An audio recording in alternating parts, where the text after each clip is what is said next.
ఏం చెప్పాలి? ఆరోపణలు వచ్చినప్పుడు విచారించటం అనేది గత రోజుల్ని గుర్తు చేసుకుంటే ఈ దేశం గర్వించదగిన ఇందిరాగాంధీ కూడా విచారణను ఎదుర్కొంది. ఇవాళ సోనియా గాంధీ కూడా విచారణ ఎదుర్కొంటున్నారు, వెళుతున్నారు, అటెండ్ అవుతున్నారు, సమాధానం చెప్తున్నారు, వివరణలు ఇస్తున్నారు. మీరెంత? జేబులు కొట్టే వాళ్ళకంటే దుర్మార్గులైనటువంటి ఈ ధోరణి ఉన్నటువంటి నాయకులు ఎంత? అవకాశం ఉంటే త్రిబులార్ని కొట్టినట్టు కొంతమందిని చెత్తకొట్టాల్సిన పరిస్థితి ఉందని జనం భావిస్తున్నారు. కానీ దాన్ని ఎవరు ప్రోత్సహించరు, దాన్ని ఎవరు సమంజసమని చెప్పరు. అసలు అలాంటి పద్ధతులే వద్దని చెప్తున్నారు.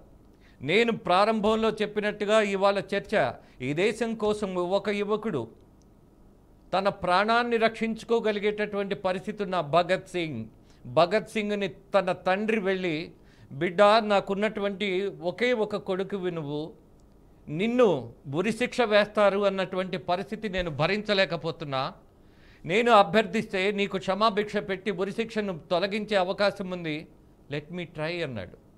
కానీ అతను ఏమన్నాడో తెలుసా?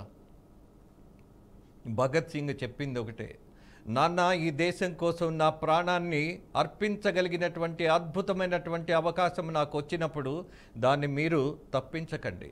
ఈ దేశం కోసం నన్ను మరణించనివ్వండి. నా మరణంతో ఈ దేశంలో ఉన్నటువంటి యువత, ప్రజలు అందరూ చాలా బాధ్యతగా ఈ దేశ అభివృద్ధికి నిలబడతారు అన్నటువంటి ఒక నమ్మకంతో ప్రాణం ఇచ్చాడు మన కోసం గుర్తుపెట్టుకోండి. అలాగే November 1 ఈ రాష్ట్ర అవతరణ కోసం పొట్టి శ్రీరాములు ప్రాణం ఇచ్చాడు. గుర్తు చేసుకున్నామా మనం? నవంబర్ ఉత్సవాన్ని ఆంధ్రప్రదేశ్ ప్రభుత్వం ఏమైనా కనీసం ఒక కార్యక్రమంగా నిర్వహించిందా? లేదే. మరి అదే ఆంధ్రప్రదేశ్ ప్రభుత్వం పేరు ఇంకా కంటిన్యూ చేసుకున్నటువంటి రాష్ట్రంలో ఆంధ్రప్రదేశ్ అవతరణ కోసం ప్రాణాలు ఇచ్చినటువంటి పొట్టి శ్రీరాముల్ని మనం మర్చిపోవడం అనేది రాజకీయమా? రాజకీయమైనటువంటి విలువలు ఉన్నట్టా? ఏంటి కూటమి ప్రభుత్వానికి వాళ్ళ గత ప్రభుత్వానికి ఉన్నటువంటి తేడా? అభివృద్ధి, visionary. Yes, we do agree for some extent. ఆయన చేసినటువంటి అభివృద్ధి ఐటీకి సంబంధించింది. ఆయన చేసినటువంటి అభివృద్ధి ఇవాళ కొన్ని దేశాలలో తెలుగోడు తలెత్తుకొని బతకగలుగుతున్నాడు అన్నటువంటి వాదనను బలపరుస్తుందేమో. కానీ ఏ సింపుల్ క్వశ్చన్ ఫర్ ఎనీబడి, ఇవాళ రాజకీయాల్లో ఉన్నటువంటి వాళ్ళు, ఇవాళ సామాజికంగా బాధ్యతగా ఆలోచిస్తున్న వాళ్ళు, ఈ రైతు ఈ దేశంలో నవ్వుతూ బతకగలుగుతున్నాడా? అది కదా అభివృద్ధి.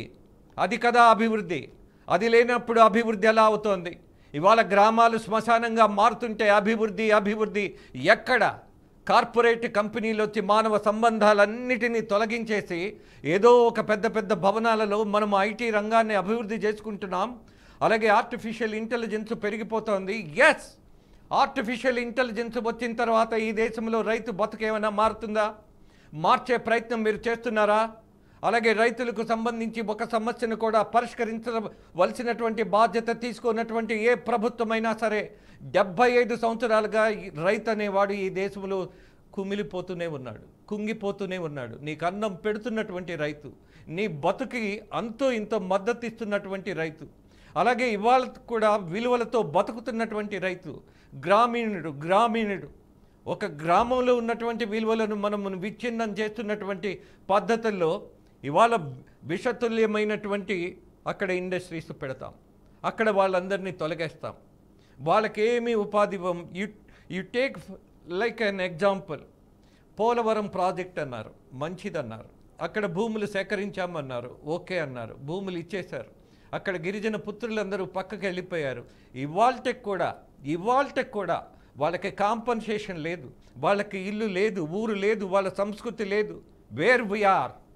ఆర్టిఫిషియల్ ఇంటెలిజెన్సా ఈ దేశంలో కావలసింది?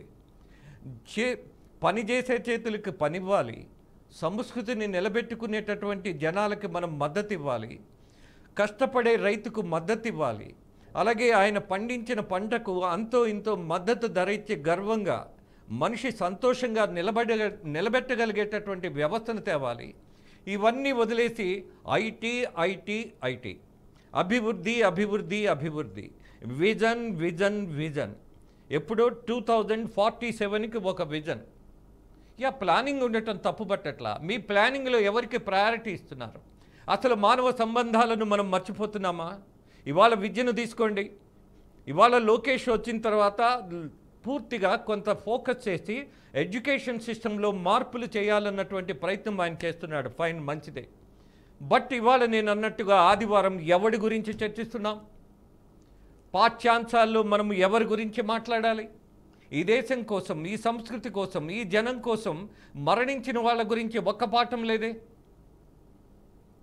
దీన్ని కదా, ఇదొక వేదన, ఇదొక ఆవేదన, ఇదొక అభ్యర్థన. దీన్ని ఆలోచించాలంటున్నా. రైట్, మరి ఇంకా అప్డేట్స్ అయితే తీసుకుందాం. మన ప్రతినిధి సుబ్బు అండ్ శ్రీను కూడా లైవ్లో సిద్ధంగా ఉన్నారు. సుబ్బు, చెప్పండి, ప్రస్తుతం ఈ జోగి రమేష్ అరెస్ట్కి సంబంధించిన ఏమైనా అప్డేట్స్ ఉన్నాయా?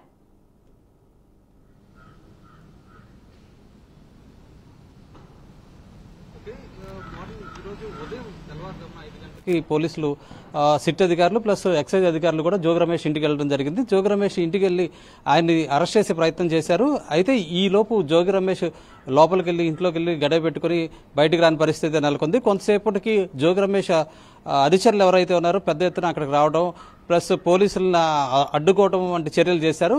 కొంతసేపటికి జోగి రమేష్ని బయటికి బలవంతంగా పోలీసులు బయటకు తీసుకొచ్చారు. పోలీసులు తీసుకొచ్చిన తర్వాత ఆయన అరెస్ట్ చేస్తున్నామని చెప్పేసి ఆయన కొన్ని కాగితాలు ఇచ్చి ఆయన సంతకం పెట్టించి మరి ఆయనకి నోటీస్ ఇన్ఫర్మేషన్ ఇచ్చి మరి ఆయన అరెస్ట్ చేశారు.